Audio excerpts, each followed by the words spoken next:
घरात बसून निवडून आणलं, हा अधिकार त्या कार्यकर्त्यांचा आहे. अशीच भूमिका काल धाराशिवचे खासदार ओमराजे निंबाळकरांनी घेतली होती. कार्यकर्त्यांशी बोलल्यानंतर मी निर्णय घेईल. धाराशिव पॅटर्न आपण नाशिकमध्ये राबवताय का? नाही, असं काही नसतं. धाराशिव पॅटर्न वगैरे नाही, पण कार्यकर्त्यांचा त्या नेत्यावर अधिकार असतो आणि कार्यकर्त्यांचंच ऐकलं पाहिजे तर तो नेता कायम यशस्वी होतो.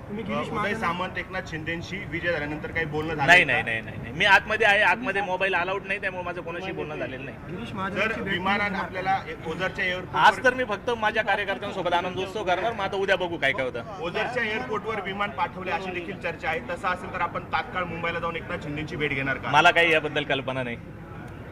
पण तुमचे समर्थक सांगतात की विमान आलेलं आणि मला माहित नाही. या चर्चा बाहेर वावटळ पण असू शकते, तुम्ही खात्री करा.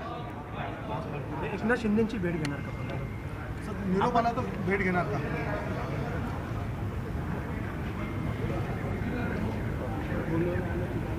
निरोप जर आला तर शिंदेचा जर निरोप आला तर आपण भेट घेणार. हा, मी कोणाला पण भेटू शकतो. लोकशाही आहे. उद्या मला या मतदारसंघाचा प्रतिनिधी म्हणून महाराष्ट्राचे मुख्यमंत्री असतील, तत्सम खात्यांचे मंत्री असतील, यांना भेटणंच आहे. त्यात अपक्षही असेल. हा, अपक्ष असल्यामुळे कोणाला? हा, मी भेटू शकतो ना. कामं तर करावं लागणार ना. मी लोकांना वचनबद्ध केलंय त्या ठिकाणी. त्यांचे कामं करण्यासाठी मला ज्यांना कोणाला भेटावं लागेल, मध्ये महायुतीचे असो, महाविकास आघाडीचे असो, मी त्यांना भेटेल आणि माझे कामे मार्गी लावेल. महायुतीचे 432 मतं होते. दराडेंचा विजय निश्चित मानलाच होता. हे बघा तुम्ही, महायुतीचे मतं जरी असले तरी ही निवडणूक दराडे आणि गीते अशी झाली. आपल्याला माहित आहे, पहिल्या दिवसापासून महायुतीमध्ये पण दराडेंबद्दल खूप त्या ठिकाणी नाराजगी होती. या आमदार महाशय महायुतीच्या नगरसेवकांना पण मागच्या 6 वर्षात पुढे उपलब्ध झालेले नव्हते. त्यांना कुठल्याही प्रकारचा विकास निधी यांनी दिलेला नव्हता. आपण जरी त्यांना महायुतीचे उमेदवार म्हणत असलो, पण ही निवडणूक गीते आणि दराडे यांच्या स्टेट झाली.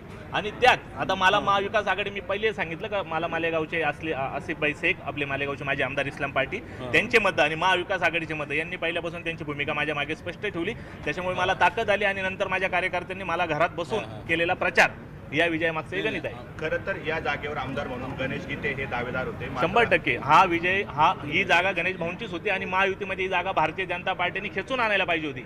पण त्या ठिकाणी असं काही झालं नाही. आपल्याला माहित आहे, 31 मेला ही जागा वाटपात शिवसेनेला गेली आणि त्यानंतर कार्यकर्त्यांनी माझ्यावर जो प्रचंड प्रेशर आणला की आपल्याला त्या ठिकाणी निवडणूक लढवायची आहे आणि मग मी 1 जूनला अपक्ष फॉर्म त्या ठिकाणी सादर केला.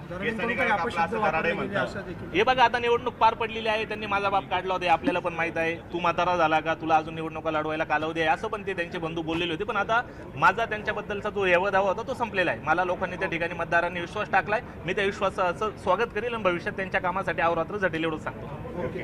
नाशिक विधान परिषद निवडणुकीमध्ये गोकुळ गीते विजयी झालेले आहेत.